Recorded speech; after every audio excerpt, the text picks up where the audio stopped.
Hello all, and thank you for attending week one of BFS 3-week fall webinar series, today covering year-end tax planning. A few housekeeping items before we begin today with John and Paul is number one, there is a Q&A box in the Zoom menu if you're logged in on the computer, which is distinct from the chat box. Periodically today I will post some links in the chat box, like the link to our webinar next week, same time, same place on charitable gifting, a survey link for anybody to click on. That will be in the chat box, so definitely keep that open somewhere on your screen. But if you have any questions today, for compliance purposes on a live and recorded webinar, we will not be unmuting lines, either on the phone or for those on the computer. So please type your questions into the Q&A box. We will address all questions at the very end of today's webinar, which should be about 30 minutes, and then the Q&A as long as you all are asking questions.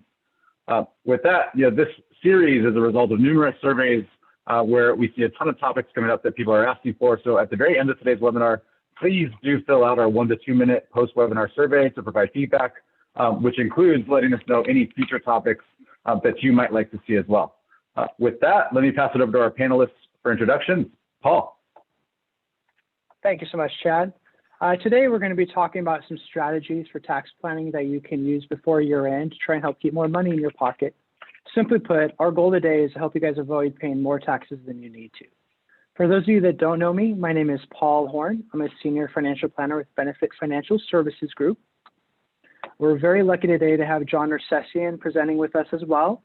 He's a very well-respected industry leader and someone that has been pivotal in my own education. John, can you tell us a little bit more about yourself? Yeah, thanks so much, Paul. I appreciate the opportunity to be with you and with your clients today. I spent the first 20 years of my career working directly with retail investors. I ran a private banking group in northern New Jersey.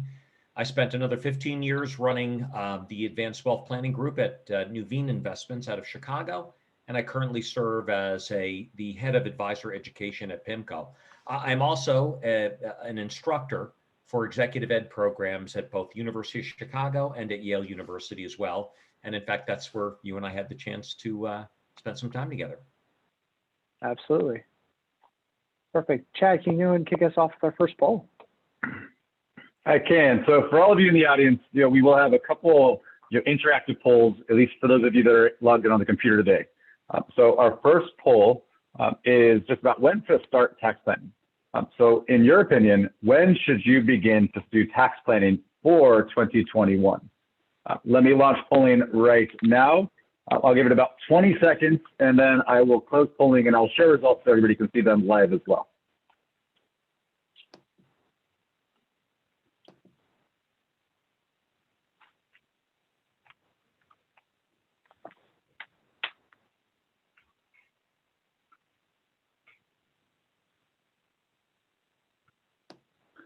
So with almost everybody having responded, let me close polling out right now, and I will share the results with the group. And we have a resounding 77% of people say that I should have already started. About 15% say probably around now, and 8% say January. And a very smart group, nobody thinks you should start at the tax deadline. So that's definitely good to see. With that, let me stop sharing results, and I'll give it back to our panelists. Perfect. Yeah, we got a lot of smart people on this poll. My experience has been working with clients over the last 15 years. Unfortunately, though, is most people really don't think about tax planning until after the new year. People get busy with the holidays and just get distracted. Unfortunately, if you start your tax planning in January, by then it's really too late to implement a lot of the strategies that we'll be talking about today. Sorry about that, guys. When I'm talking with my clients too, one of the things I like to look at is not just starting the tax planning, but it's also looking at their views on taxes. And here's what I mean by that. I have some clients that are very conservative with their taxes. They want nothing to do with the IRS. So for them, they will actually avoid taking deductions that they're allowed to take just because they're afraid of triggering any sort of red flags with the IRS. I have other clients that are the exact opposite. They kind of view their tax return as their first offer to the IRS. John, have you had any unique experience working with clients? Yeah, thanks for the question, Paul. And I very much agree with your perspective on this. Look, I know we're all very focused on markets. It's a natural temptation. Try to allocate our portfolio in a way that's going to produce the best returns we can achieve. I understand that natural inclination, but I like to direct clients' energies and attentions to things that they can control. And while I can't predict or control market returns, there is something that an investor can control with the help of their financial advisor. And that, of course, includes tax ramification, making smart decisions that produce a meaningful benefit to investors through tax savings and reduction. And I know we're going to be covering a lot of those concepts in our chat today, Paul. Perfect. How has COVID pandemic impacted tax planning this year, John? Well, there are a couple of changes that people should be aware of, right? It's a crazy year in many regards, but there are some changes to the overall landscape that investors should be aware of. Number one, required minimum distributions. Number one, that rule changed from 70.5 to 72, but there are no RMDs for 2020. So for those of us who don't necessarily need the income and would prefer to avoid taking a taxable distribution, good news for 2020, RMDs are off the table. Number two, qualified charitable distributions. Now, I know that many of your clients, Paul and Chad, give to charity. They're very generous people. They like to give back. There's also an associated tax benefit with giving to charity. One unique opportunity is to give through their qualified retirement accounts directly to charity as a way of satisfying their RMDs and as a way of contributing to charity in a tax efficient manner. And then finally, there's the opportunity for individuals to take distributions from their retirement accounts to satisfy certain hardship requirements as well. All right, so there's some important dates that people need to keep in mind.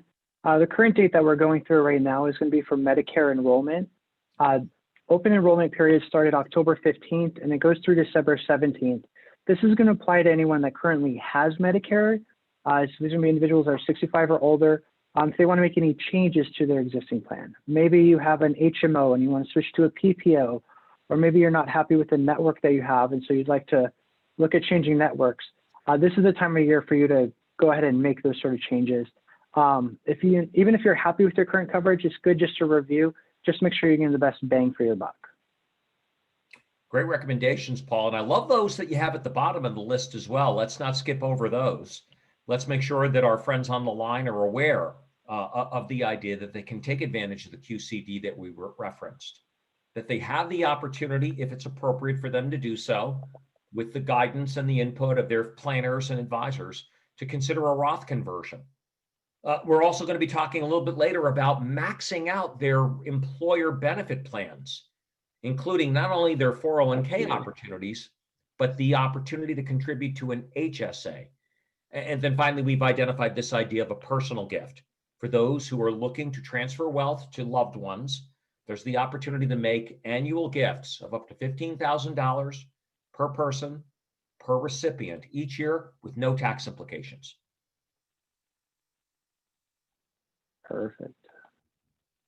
All right, so when we look at all these different year-end tax planning strategies, there's really about 4 different areas that they can be broken down into.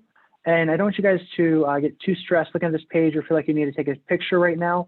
I do want to mention at the end of the webinar, we will give you an opportunity to get a 1-page checklist that will help summarize all this, make it a little easier to track for you guys. But starting you're with not going to ask me to memorize this slide, right? Is that what you're saying? No need to memorize. That's what we're saying. Okay, yeah. good. Hey guys, and this is Chad. Really quick, I know people like the screenshot. In the email we send out thanking everybody for attending today, I will include a link to the PDF slides as well.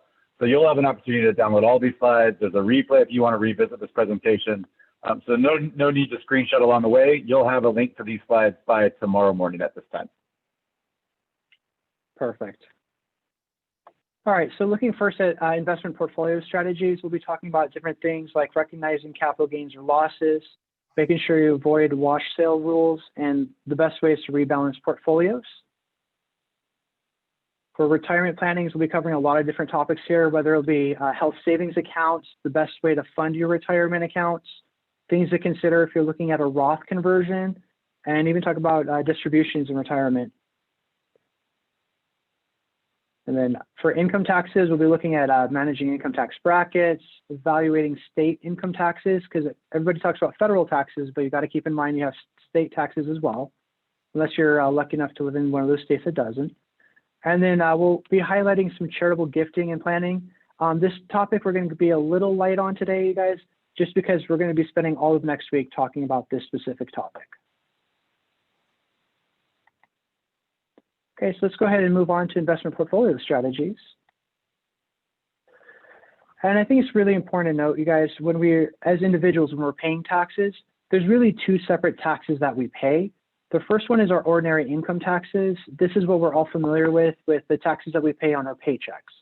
Aside from this, we have a second tax bucket that we may be paying, and this is going to be for what are called long-term capital gains and qualified dividends. Now, we want to try and maximize this bucket as much as possible because it's going to be taxed at a much lower tax rate. When we're looking at our investments, the holding period, so how long we have the investment, determines which one of these two tax brackets we're going to be using to pay the taxes. So for example, let's say we bought ABC stock August 1st of this year for $100 per share. Let's say the stock did well. It went up to $150, so we sold it today being December 1st. Well, since we would have held this position for less than 12 months, we would be paying this at ordinary income tax rates, which could be as high as 37% plus a 3.8% net investment income tax. So really around 40% would be the highest tax rate that you would pay if it's a short-term investment. If we can hold this investment for at least a year, again, let's assume that we buy this ABC stock, $100 per share, August 1st of this year. But let's assume now that we hold it and we sell it of August 5th the following year. Well, now we've held it for at least the 12 months. And instead of paying this 40% tax rate, at the highest tax rate, the most we would spend would be 23.8% on the taxes. So it's really good to try and shift as much of the gains on our taxes from short-term to long-term as much as possible to take advantage of these lower tax rates. One thing I think is interesting to note here is if you're a high income earner and you're single, if you make $200,000 or more, there is a surtax that you have to pay here called the net investment income tax, known as NIIT. That's how we get to that 37 plus that 3.8%. If you're married filing jointly, that threshold is if you make $250,000 or more, you have to pay this additional tax of 3.8%.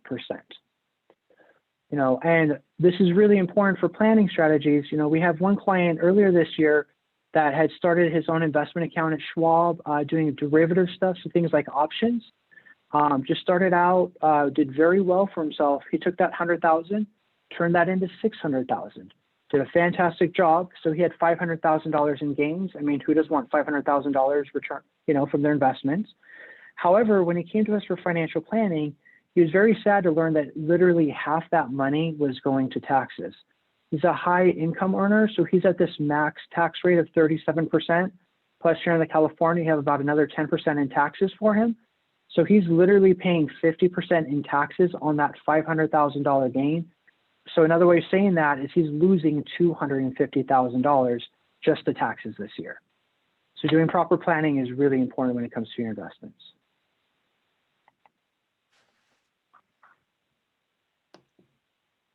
Okay, so Paul illustrated the really important concept, the difference between short-term rates, which run around 40%, versus investment returns, which can be taxed at a lower capital gain rate of approximately 20%. But what about when I make an investment that doesn't work out the way that I had planned? What about when I buy a security that's down in value? Well, there may be hidden benefit there as well. What I'm referring to is the opportunity to offset realized gains by capturing unrealized losses. Let's assume that I bought Amazon stock in my portfolio and that I sold it during the year at a gain. One way that I can offset the taxes due on that gain is by realizing a loss in my portfolio.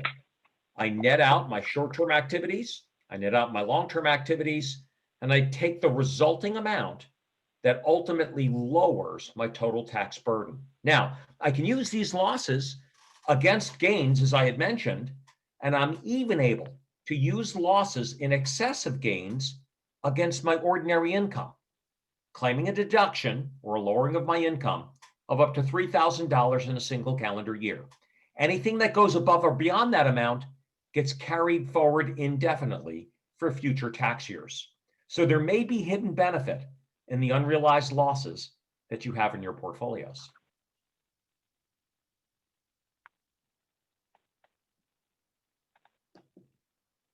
Let's talk a little bit about rebalancing. This is another strategy that we think is appropriate from an investment perspective at the end of the year. Now, I don't mean to suggest that rebalancing needs to be done or can only be done at the end of the year. But I think as planners, we find that having this conversation annually, typically toward the end of the year, as we're revisiting our financial activity and the resulting mix of our portfolio assets, is an appropriate time to consider this activity. Rebalancing forces the investor to do what is emotionally uncomfortable, but financially productive. Here's what it does.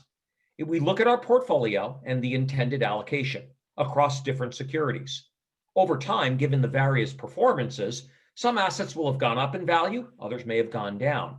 The intention of rebalancing is to bring our portfolio holdings back in alignment with our intended plan. It's very counterintuitive, right? The natural inclination is to sell those securities that are down in value and to buy more of what seems to be working at that moment in time. But rebalancing forces us to do what is emotionally uncomfortable, but financially productive.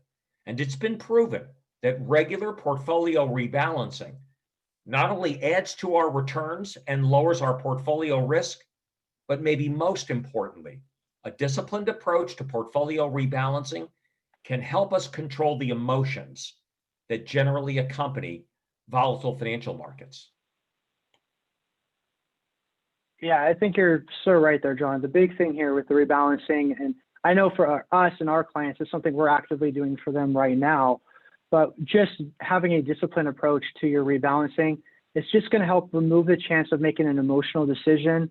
And study after study has shown that the number one reason for bad performance in your investments is for making an emotional-based decision. So when you're rebalancing, it helps just remove that temptation to make those emotional decisions. I just don't think that's talked about enough. Now, there are some things that you want to consider if you're going to be rebalancing your portfolio. Just understand that it may create a little bit higher taxes here as you're selling some of those investments. There may be potentially higher trading costs, and we still want to make sure that the portfolio aligns with your overall strategic allocation. Paul, I really loved your comment about the behavioral side of investing.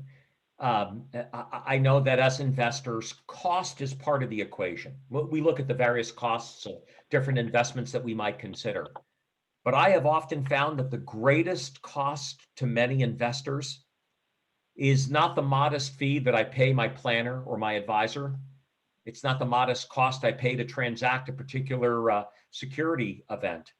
The greatest cost for many investors is the costs of the mistakes they make without appropriate guidance. And successful investing is counterintuitive. And that's why it's often so important to have a qualified, dispassionate partner to help you along that journey. Absolutely. Everybody knows the old adage to buy low, sell high, but based on emotions, we tend to do the opposite and buy high and sell low. So absolutely right. All right, let's go ahead and move on and talk about some income tax planning strategies here. Life happens, you guys. During this year at some point, maybe you got married, divorced, had a child born. Maybe there was a death in the family, or maybe you were self-employed. Anytime you have any sort of major life event, it can materially impact your tax situation. So you're certainly going to want to talk with a financial planner and a tax advisor in a year that happens to understand how this impacts your tax situation.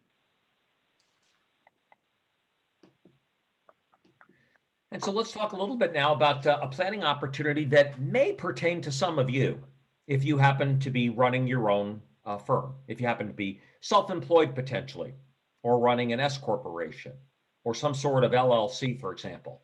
There's something known as the 199A deduction. Don't worry about the code number. This is a unique opportunity for those of us who are not W-2 employees, but running our own firms, running our own businesses, to take advantage of a deduction available specifically to those kinds of entities. Now, here's how we can take advantage of it. We can increase the deductible activities available for closely held business owners that lowers our income and provides us this greater deduction opportunity. For example, I'm joining you today from my second home in Naples, Florida. I went out and bought a new desk, as a matter of fact, 2 weeks ago. That home office equipment is a direct deductible activity for me that will lower my taxable income for purposes. How about a new automobile?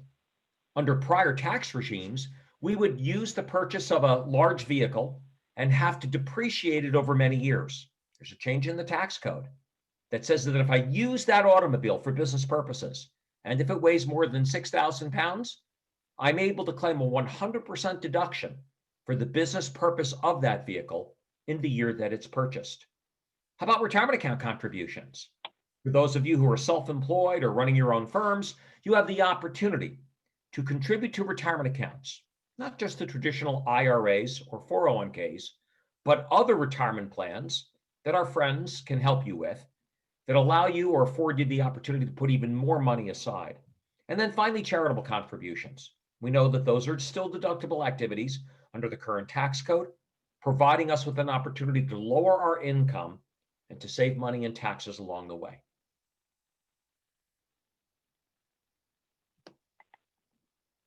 All right. So one of the things we always want to look at is making sure that we're not paying more taxes than we need to. Unfortunately, one of the easiest way I see people paying more taxes than they need to is just not understanding the timing of when taxes are due. Now, for most of us, we're going to be W-2 employees, so we get a regular paycheck from our employer. This isn't really going to apply to us, okay? So if you're a W-2 employee, you're paying your taxes on each paycheck, you're paying your taxes to your government on time and you have nothing to worry about. However, if you're a retiree, a 1099 employee, or a business owner, this is something you need to be aware of. In most of those cases, people end up paying quarterly taxes, and that works out just fine.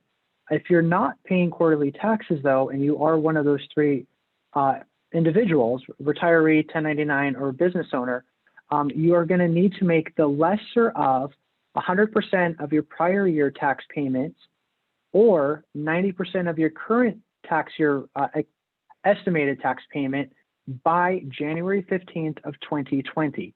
If you don't do this, this will trigger additional fees and penalties. You know, and there's different ways that you can do this. For example, I have one client who's a retiree, really doesn't want to give the IRS money any sooner than he needs to. Now, he's over the age 72, and so he is subject to those RMD rules where he has to begin taking money out of his IRAs each year. So in his case, what we do is we take out his RMD, but he withholds 100% of it, and he uses that to pay his projected tax penalty or pay his projected taxes for the year to avoid those penalties. So there's many different ways to do this, but if you do fall into one of those three counts, just make sure you have a plan in place so you're not paying more than you need to. Paul made a really good point a little bit earlier. He referenced the idea that so many of us focus our energies on federal income taxes, and rightly so. That's generally the bigger number. But let's not lose sight of state income taxes. Now, I know there's really good news for all of you located in California. I don't think California has a state income tax, do they? Obviously, I'm joking. And it's easy for me to make fun because I'm sitting here in Naples, Florida right now, where coincidentally, there is no state income tax. All kidding aside, we make decisions regarding domicile for reasons that go beyond just taxes, right? There are other personal considerations as well, where we're employed, where our family lives, where our social networks and friends might be, where we're most happy living the life that we've chosen. But state income taxes are part of the equation as well. I had the opportunity when I became self-employed to relocate down to Naples, Florida, and there are significant advantages when you look at the state income tax levies on states like Illinois, California, New York, and New Jersey, generally considered to be the greatest offenders in terms of state income taxes. Now, it was one thing to pay a significant state income tax in prior years. At least we received a federal income tax deduction for the state taxes paid. As most of you probably know, state and local taxes are still deductible on our federal return, but they're capped at $10,000. So these out-of-pocket costs that we're bearing by paying state income taxes in these high state income tax states is a true out-of-pocket expense for many. Absolutely. Unfortunately, here in California, you know, I like to joke around. I call it the sunshine tax. So, where in Florida you don't have income taxes, you do have the hurricane tax that you pay. So, But with California, it's an interesting planning state because here in California, not only do we have high taxes, but they tax capital gains taxes like ordinary income. So as we talked about earlier, we had those two separate buckets of taxes. California lumps them together, making taxes even a little bit higher here for individuals. But this is something that's really important to take into consideration right now. As in my 15 years of planning, living here in California, I've never had so many clients either relocating or considering relocating. And obviously, taxes are part of that equation. And there's a number of reasons, whether it's people retiring to move closer to family, political situation, whatever the case is. But if that is the case, it is really important to understand, the taxes in different states and how that could potentially impact you. I mean, I myself, I've left California twice. I've spent some time living in Arizona, spent some time living in Texas. Both were great states, but apparently I'm a glutton for punishment. I boomeranged and came back to California. So apparently I just like paying the sunshine tax, but who knows? State of California is glad to have you back, Paul. I'm glad to be here. All right. And let's talk a little bit about another planning strategy toward the end of the year. And this is rather typical planning, something that you may be familiar with, and it's managing tax brackets. So generally speaking, the approach that many of us use with our planners toward the end of the year is to lower our current income tax bill by deferring income and, when possible, accelerating our deductions. We make a retirement account contribution at the end of the year. We make or accelerate our charitable giving. We defer recognizing capital gains into the following year, or maybe book capital losses as a way of offsetting them. These are the typical activities that many individuals will pursue with the goal of lowering their tax bill in this year and potentially saving tax dollars in the process. But what about the individual in this very unusual year that we've just experienced who finds their income to be lower this year? What if I were temporarily unemployed? What if I were between jobs? What if my spouse, for example, were self-employed, but had a lower income year due to the COVID issues that we've all dealt with? In that circumstance, and I know this is rather counterintuitive or non-traditional, it may make sense to pursue the opposite strategies. If my income is down, I'm subject to a lower marginal rate, and the income that I might otherwise receive would be taxed at a lower marginal rate this year. This illustrates the importance of meeting with your tax advisor, a meeting with your planner, to actually run the numbers, to determine your liability in this year, to identify the bracket or the rate that you are subject to, and to make intelligent choices regarding the recognition of income and deductions with the goal of lowering your overall tax bill. Absolutely. I know 2020 has been an odd year. It seems like it's either been one of the best years financially for individuals or one of the worst years for individuals. I have a personal friend who's a restaurant owner in LA. Unfortunately, with everything that happened this year, was forced to close up shop. In his situation there, it's painful having to close your business. And the last thing he really wants to think about is paying more in taxes this year. But as John talked about, if you use some of these strategies to really accelerate your income recognition, it really can put you in a better spot financially in the next few years. On the opposite end, there's a client that we have that is a owner of a company that makes cardboard boxes. I'm sure you see how well Amazon is doing this year. He's doing well too. His income is going to be 2 or 3 times his normal income. And in a normal year, we've been talking about things like Roth conversions for him. You better believe in this year where his income is going to be 2 or 3 times what it normally is, we're certainly taking those conversations off the table for the time being. All right, John, so I don't want to get political here, but just assuming that President-elect Biden comes into the House here, what are some potential changes that we might anticipate from the tax perspective? Yeah, Paul, I'm glad to share some thoughts there, but I do want to start with a caveat, which is the potential changes that we're discussing now are very uncertain. We don't know how the House is going to, how the Senate's going to work out, given the 2 seats up for grabs in Georgia. We would never encourage an individual to take irrevocable action today based on a projected or a possible change in the tax landscape. That being said, we should be aware of what some of the tax conversations are currently look like. So number one, we've got the possibility of raising the regular rate from 37% to 39.6. That's a potential possibility. Number two, we're dealing with this earned income credit, which I think is a priority for many of the Democrats. Wouldn't be surprised to see something on that front. The estate tax exemption. We know that the estate tax exemption currently stands at $11.5 million per person, or approximately $23 million per couple.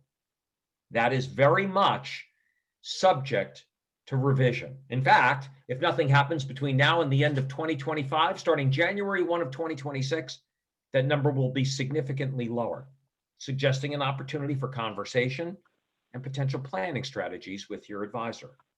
SALT deductions, something else that are on the table, something that may be a give back so that individuals have the opportunity to deduct the full amount of their state and local, i.e. property taxes, on their federal return. The wealth tax, which has been discussed as an additional source of revenue, is highly unlikely in the view of many, as it would be difficult to impose or to implement for tax collection purposes. Thanks so much, Sean. Okay, we're going to go ahead and move on to retirement planning strategies here. Yeah, so you see the retirement plan contribution limits, and good news, just like the earlier slide, Paul, Chad, and I are not going to ask you to memorize. In fact, we will provide you with all this information. We've got a little tax guide that covers many of these rates and brackets and retirement account contribution limits so that you don't have to worry about memorizing them. But we do want to highlight the opportunity and the benefit of contributing to your retirement accounts. Look, there are a couple of freebies in the tax world. Let me just identify them right now. A couple of things that almost every individual should consider, given the current construct of the tax code, that we need to think about as we do planning. Number one, a Roth conversion, right? Roth accounts provide tax-free growth. Number two, donor advised funds. They allow me to contribute money to to charities, and to do so in a tax-efficient manner. 529 plans, which provide the opportunity for us to save money for college in a tax-efficient manner. And then finally on that list, I'm going to include retirement account contributions, right? The opportunity to lower my tax bill today, to receive tax-deferred compounding, and to eventually take these dollars out at a much higher value later on. 401ks max out at 19.5, unless you're older like I am, over the age of 50, get a catch-up contribution of 6,500. For those who are self-employed, consultants, small business owners, take a look at plans such as a SEP, which max out at 58,000. And then, of course, you have retirement account contributions such as IRAs, which currently max out for both traditional and Roth at $6,000 with a $1,000 catch-up provision for those over the age of 50. Thanks so much, Sean. And Chad, can you go ahead and start our final poll for the day? Yeah, absolutely. So this next one, before we move on, is for any of you out there that maybe your spouse is a stay-at-home parent, is just a fun poll. Do you think a stay-at-home parent can contribute to an IRA, being that they have no direct income themselves? Let me launch polling right now. Again, I'll leave it up for about 20 seconds, and then I'll share results with the group.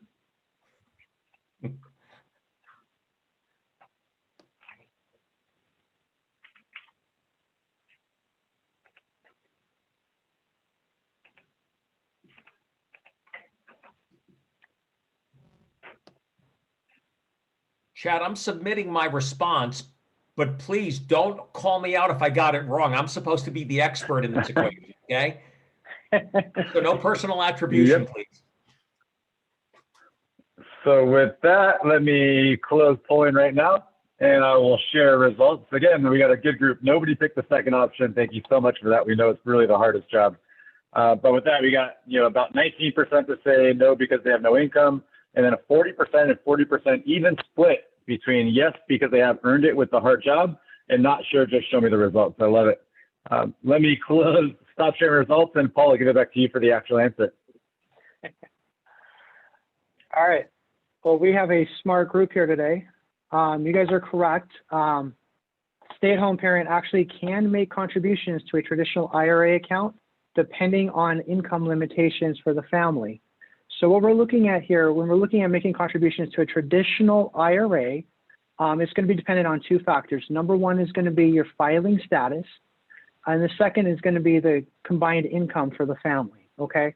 So for example, if you're married filing jointly and only one spouse is an active participant in an employer-sponsored plan like a 401k, 403b, or a 457 plan, and the other spouse perhaps is a stay-at-home, as long as the income is less than $196,000, they're actually eligible to have make contributions there.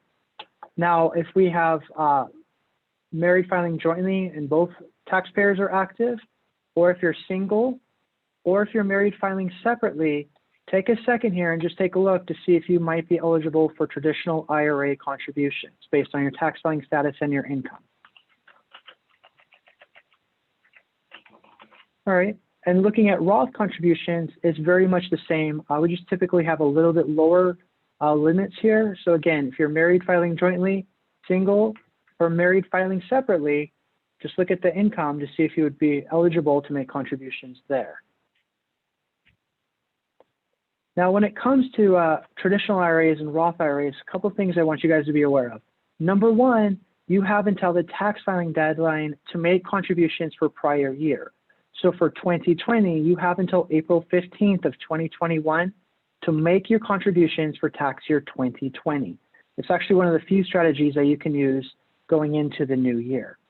Other thing I want to point out too is there tends to be some confusion with clients from time to time between Roth IRAs and Roth 401ks. Your employer-sponsored plan, like a 401k, may allow you to have a Roth contribution you can make contributions to. If you have that, that does not mean you can't have a Roth IRA as well. A lot of people kind of get this confused. And you can actually have multiple Roth accounts, one with your employer and one on your own with an IRA. Okay, so Paul spent some time talking about traditional and Roth IRAs. And as a reminder, a traditional IRA provides the advantage of a deduction at the front end, tax-deferred growth, but taxable distributions later on in life. A Roth works in opposite fashion. A Roth doesn't provide a tax deduction up front, provides tax-deferred growth, and then tax-free distributions. What if I told you that there was an account or an opportunity to get the best of both worlds? There is. It's called a health savings account. A health savings account provides a tax-deductible contribution when the contribution is made, tax-deferred growth along the way, and then tax-free withdrawals, qualified medical expenses later on in life. Now, you've got to have a high deductible healthcare plan. HSAs can be used at any time to reimburse medical expenses, but the contribution amount is capped. And that cap limit for 2020 is $7,100 for a family. These dollars are used, once again, to pay medical expenses out of pocket and to save the HSA, generally speaking, for retirement planning purposes. That's the strategy that seems to provide the greatest benefit. All right, one of the common strategies I'll look at with clients are using Roth conversions. Roth conversions is where you take money out of that traditional IRA, that money that's been growing tax deferred. I like to use what I call a fill the bracket approach. So let's say a client's in the 22% tax bracket, and let's say that they can do $20,000 to get them to the top of that bracket without increasing their overall taxes. What I'll look at doing is maybe taking $20,000 of that traditional IRA and converting that into a Roth IRA for them. So what we'd be doing here is taking money that's been growing tax deferred and moving it to an account that's going to grow tax free. So in this example, let's say it was 20,000 was the amount for that fill that bracket approach. Well, then that 20,000 is going to be treated as additional taxable income in this year. But the advantage here is this money is going to grow tax free for the rest of their lives. It's going to lower their Rmds when they turn 72 because Roth IRAs are not subject to the RMD rules like a traditional IRA. And finally, it's going to leave more money to your heirs because this money will go tax-free to your heirs as a Roth IRA as compared to it would be taxable to your heirs as a traditional IRA. John, what are some things to consider if you're looking at potentially doing a Roth conversion? Yeah, I wish there were hard and fast rules that said under circumstance A, you should definitely do it. Under circumstance B, you should not. Not quite that linear. Here are the variables that one should consider. Number one, what's my current bracket today? Right, my marginal tax rate when I make the conversion, because that converted amount is subject to ordinary income taxes in the year of the conversion. The second thing that should be considered, what do I expect my bracket to be later on in retirement? Do I expect it to be higher than today's level or lower than today's level? The third issue would be age, or the length of time that those converted dollars would remain in this Roth account to benefit from the tax-deferred growth that Roth accounts provide. But maybe there's a fourth issue that I think is sometimes overlooked, but pretty compelling for certain folks who are considering a Roth conversion, and that is Rmds. There may be certain individuals who don't need access to, or in fact don't want access to the retirement account dollars that they've accumulated through 401k plans or traditional IRA plans. As we all know, Rmds begin at age 72, whether the individual wants to receive that money or not, subjecting them to ordinary income taxes on that distributed amount. One of the unique advantages of Roth accounts is the idea that Roths are not subject to Rmds, allowing that individual to compound this bucket of wealth either for their benefit or potentially for the benefit of their beneficiaries.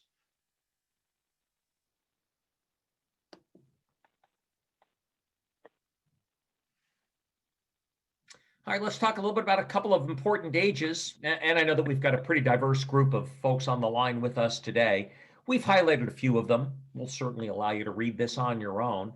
At age 50, once again, that's when we can begin making catch-up contributions to retirement accounts. We referenced that a little bit earlier. Age 55 is when one can access their 401k without incurring that 10% penalty. It may or may not make sense to do so given circumstances. At age 55, you can make catch-up contributions to a health savings account. 59 and a half is when we're eligible to start taking distributions from our retirement accounts without any penalty. Age 62 is when we can begin taking Social Security benefits. Of course, one of the things that we'll want to contemplate is a Social Security analysis or illustration with our planning friends to determine the best year to consider making an election for Social Security benefits. 65 is when we are eligible to apply for Medicare. Either age 66 or 67, depending on your date of birth, is when we're eligible to collect the full retirement age benefit for a Social Security payment. And age 72, that's new, used to be 70 and a half, 72 is when we must begin taking required minimum distributions from our tax-deferred retirement accounts.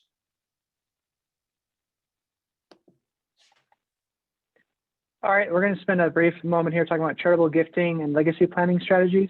Now, keep in mind, if you guys have an interest in this area, we will be talking about this in depth next week. This will be our topic for our next webinar. So if you haven't signed up already, please encourage you to do so.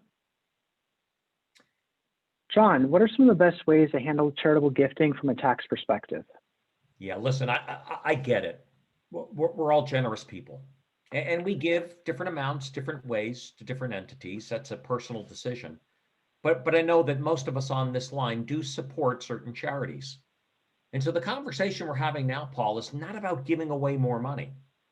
It's about making the giving that we're doing more effective from a tax basis. Now, I know the easiest way often to give to charity is to write a check. And while that might be convenient, it may not provide the greatest benefit. I'm a big fan of donor-advised funds. Donor-advised funds provide a number of unique advantages to the individual. They allow an individual to make a lump sum contribution to a charitable account to ensure maximum deductibility in the year that that gift is made.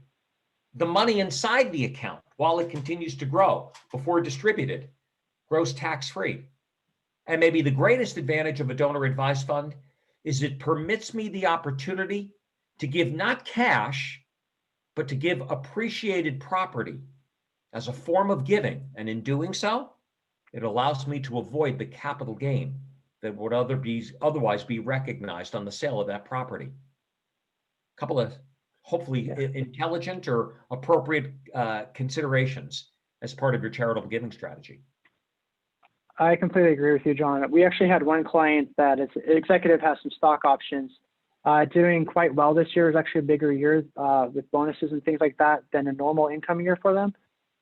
So we helped them take some of those stock options and don't put them into that donor advised fund. So they got the deduction now in their larger income year, and that stock's still able to appreciate. So when they decide to, they will make the charitable gift over time.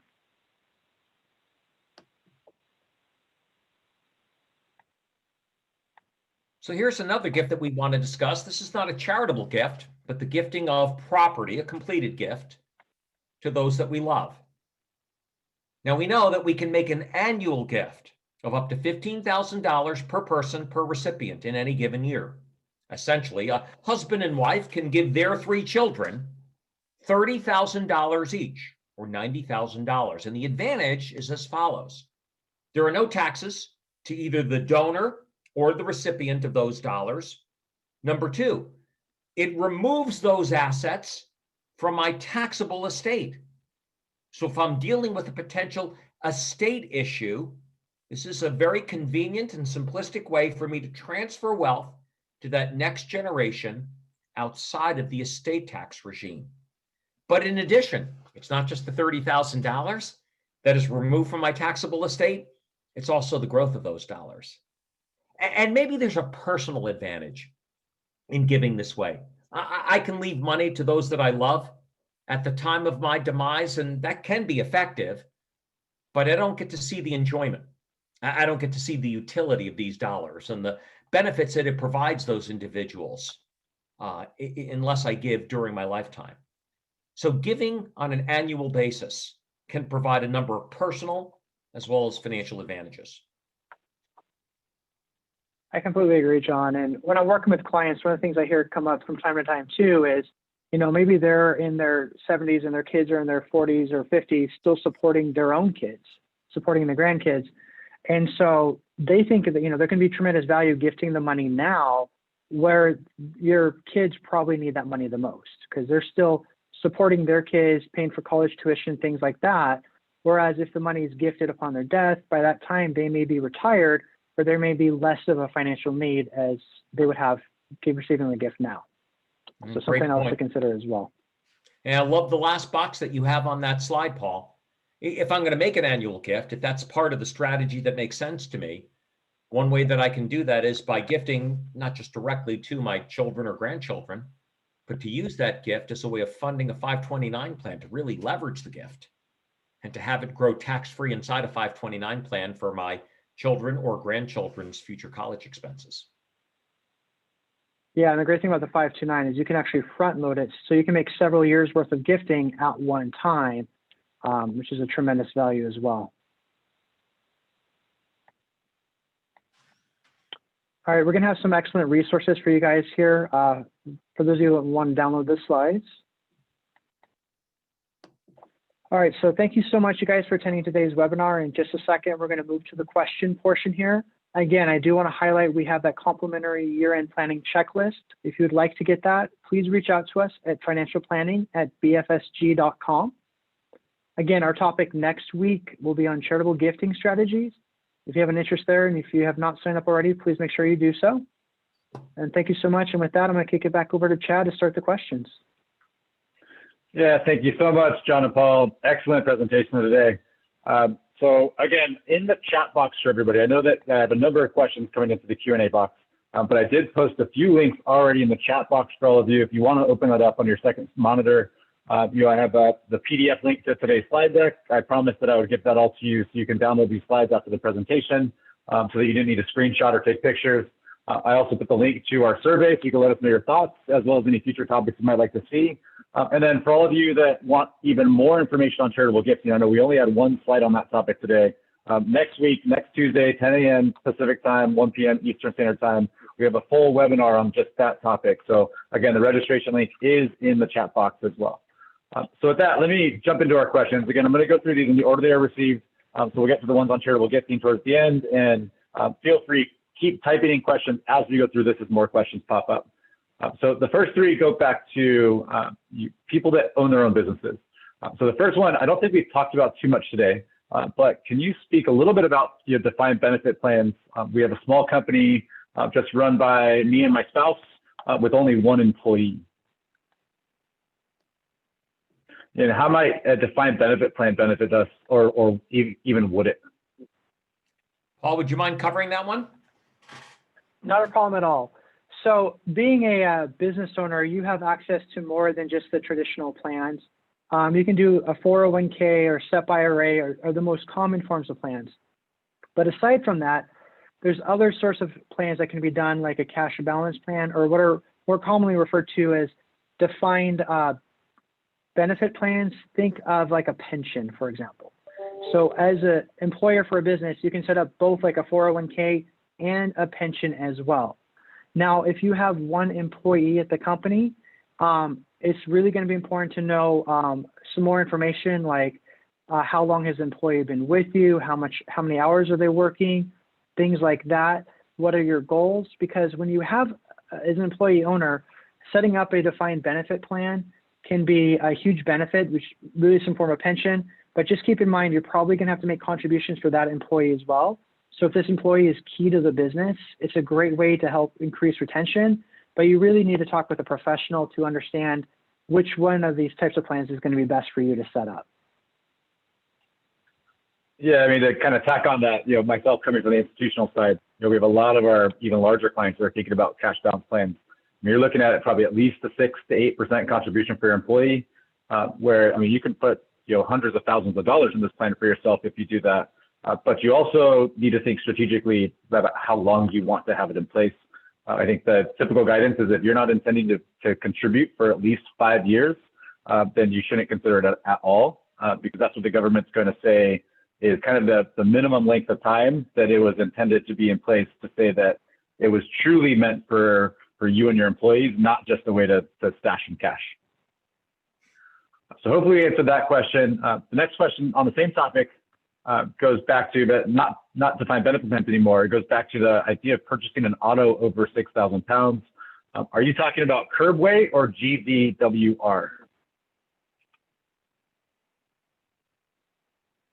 I'm not sure what GBWR is. GV as in Victor, WR. I'm not sure what that is either, actually. Gross vehicle weight rating, maybe? I'm taking a guess. I don't know. Paul, any insight there? I don't have much there. It's a great question. I just honestly don't have any insight there. 6,000 pounds is 6,000 pounds. I don't know. I'm not sure. Right. We can certainly research that and get back to our friend. Yeah, absolutely. Yeah, so I'd say whoever asked that question, if you shoot us an email at thatfinancialplanning@bfsg.com, Paul's happy to help and look into that and definitely provide you a response. Next question is back to claiming deductions for home office. You mentioned you bought a desk and you're able to claim it for your home office. If you are not a business owner, instead of W-2 employee, but you're being forced to work from home due to COVID, can you still make that same deduction? That's a great question. Paul, did you want to take a stab or would you like me to? Go ahead. Okay. So I'll let you share the bad news. Yeah, exactly. Bad news is, unfortunately, that would not be a deductible expense. The idea that you're working from home and using those expenses if you're a W-2 employee. Now, my circumstance is different. And I think I made reference to that during our chat today. I am a consultant. I have a consulting business that is set up as a pass-through entity. And so all the income is recognized, but then I get allowable deductions that are qualified business expenses. Those include things like buying printers and shipping out materials from my home to clients, etc. It includes a vehicle, but only to the percentage that I use it for business purposes. And it includes things that are generally used to support the business, including consulting fees paid to others. And so our next question is along the exact same lines for, again, a W-2 employee, but working from home is, well, they through a desk, per you just mentioned the bad news. What about any portion of their mortgage for like home office space? Is this for a W-2 person or a self-employed Yes. individual? Okay. W-2. Yeah, W-2 no good. For the self-employed individual, and the rules get complicated here, so I don't want to go too far down the rabbit hole in an attempt to avoid giving misconstrued advice. Generally speaking, if I work from home, IRS has two approaches to determine that home office deduction.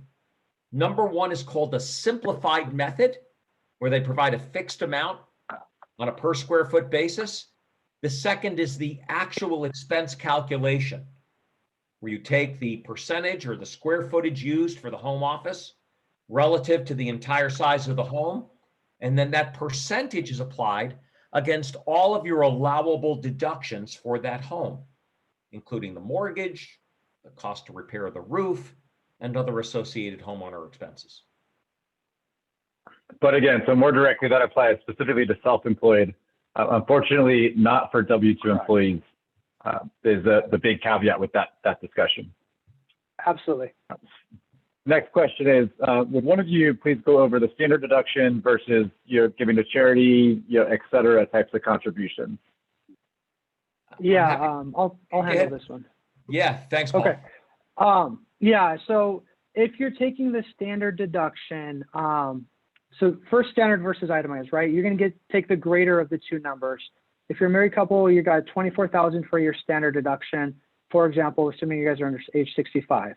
If you take your itemized deductions, unfortunately, we're pretty limited nowadays in what we can do for the itemized deductions.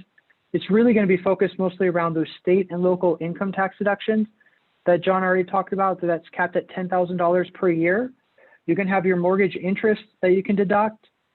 Any medical or dental expenses greater than 10% of AGI can be deducted. And then finally, your charitable gifting can be deducted. And so if those deductions, if they're added up, are not greater than the standard deductions, while it's great that you're given a charity, you won't be able to get that deduction if you're taking the standard deduction. Now, next week, we will be covering this in depth, talking about some strategies like bunching, where you can make several years worth of gifting at one time to get you above the standard deduction. Another strategy, if you are over the age 70 and a half and you are taking those RMDs, you can use a QCD, the qualified charitable deduction, and that will get around this. So you can make the gifting while still getting that tax benefit because that's not itemized. So hopefully that kind of answers that question. Yeah, like I said, next week we go through this in depth with examples. And so next one is a caveat. I think somebody noticed in one of our slides on Medicare, we mentioned December 17th, and they think that that's December 7th. So there's something to keep in mind if you're filing for Medicare. Definitely pull up that date and keep it in mind. So next question is, if my spouse left the workforce mid-year and only got her 401k up to $16,000, she's over age 60, so eligible for catch-up. Is she also eligible to contribute to an IRA if their total income is within the guidelines? Correct. Both the husband and wife would be eligible for IRA contributions as long as they're married filing jointly, as long as their incomes are underneath these thresholds, they're fine. Next question goes back to, I think, HSAs. So if you've been on a high deductible healthcare plan for the last 5 years, and you have an HSA account, but if you switch to the standard healthcare plan, a PPO for 2021, can you still put money into the HSA every year looking forward? If you switch to a PPO and the PPO is not a high deductible healthcare plan, you cannot make contributions. The plan has to be a high deductible healthcare plan to qualify to make those contributions. So if 1 year you switch to a PPO and then you switch back, you can make those contributions when you switched back. The good news is if you switch from a high deductible healthcare plan to a PPO that is no longer eligible, that HSA still gets to grow tax deferred, and it is still tax-free withdrawals, which can be used at any time, including retirement, for those healthcare costs. So the money just doesn't go away. You just can't contribute to it. Yep. Thank you, Paul. So next one, I think John made a point in talking about RMDs and Roth accounts, about moving RMDs into a Roth account. Can you clarify? Yeah, I apologize if that didn't come across clearly. I wasn't suggesting that an individual could take an RMD and move it into a Roth. What I was suggesting is the advantage of contributing to a Roth or converting to a Roth is that a Roth account does not require RMDs.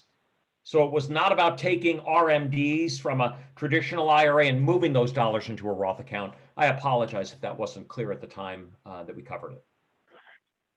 Yeah, let me tack on a little bit too, because we get that a lot in the retirement plan space. People, you can save a ton of money thinking in a Roth IRA. If you're over the income threshold, you might not even be able to save in a Roth IRA anymore. But within a retirement account, be it 401k, 403b, 457b, you can save up to that 19,500 or 26,000 with catch up, all in Roth account. And once you hit the Roth retirement plan accounts are subject to required minimum distributions, and common tax strategy is to take that Roth account once you're eligible to take the money out of the plan at 72 or before 72, move it to a Roth IRA, and it's no longer subject to RMDs. So you think two buckets: Roth in a retirement plan subject to RMDs, Roth in an IRA not subject to RMDs. So definitely a tax planning strategy. Next question gets back to gifting to children. Is the say you give $30,000 to one of your children, is it taxable to the child? It is not. So that $30,000 annual gift amount, and by the way, that number is indexed for inflation, but the IRS does it in a somewhat unusual fashion. They don't index it each and every year. They wait until the indexing would result in a $1,000 incremental change. So it's at $15,000 today.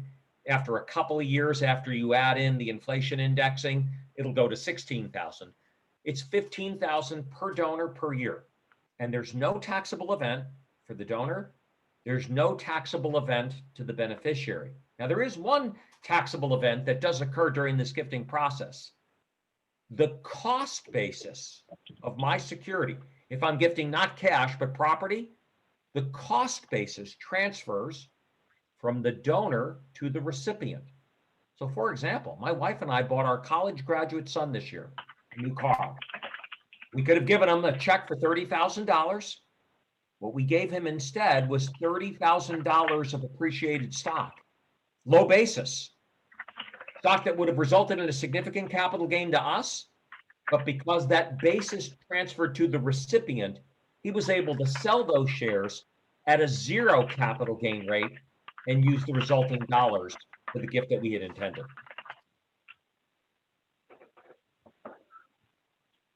Thanks, John. So our next question is, thinking about 529 plans, can that only be used for education expenses? The answer here is yes, but that definition has been broadened. In the past, it was strictly for really college or university, where nowadays it can be used for grad school. It could be used for a trade school. So if they maybe do a 2-year program instead of a 4-year program, it could even be used up to $10,000 per year for primary education needs now. So if they're going to a private kindergarten or a private high school, you can even use the 529 to help pay for that. So while it's yes, it's for education, that definition of education is much more broad than it used to be. And so the next question actually also on 529 is, are you able to front load it at any time? Or is that only when you initially open the 529 plan? Paul, do you want to talk about the 5 years? Yeah, so you can front load it 5 years worth of contributions. But if you and that can be done at any time. It doesn't have to be done just when you open the plan. Just know that if you front load it, so let's say the plan's been open for 5 years, but you have a lot of money this year and you want to front load it 5 years worth of contributions, you can do that. You can't just make another contribution until year 6 from now. So if you made 5 years worth of contributions in 2020, you'd have to wait until 2026 until you can make another contribution. Now that's for you as the individual. That doesn't mean other family members can't make contributions. So I'm going to pull it over, gentlemen, from the chat box. if you are split self-employed and W-2, so you kind of have income from both buckets, is there any percentage split for tax deduction? Paul, did you want to thanks. Yeah, there is not so much a split there. It just, if you're taking any deductions as a business owner, it has to be a business owner expense. If you get audited and they find that you're deducting something, but it's actually for a W-2 related expense, you're going to get in trouble there, as we've talked about. So the deduction has to be limited to the business itself. And there are certain percentages there. So for example, if you're taking the home office, if you can't deduct the whole house for your business expense, it's, square footage, things like that. Anything you want to add, John? Yeah, generally speaking, and I've seen this in many circumstances where you've got a W-2 employee as one of the spouses and somebody else in the married couple is self-employed. The self-employed individual will fill out an S form and take their income and their associated deductions that are specifically limited to that closely held business activity.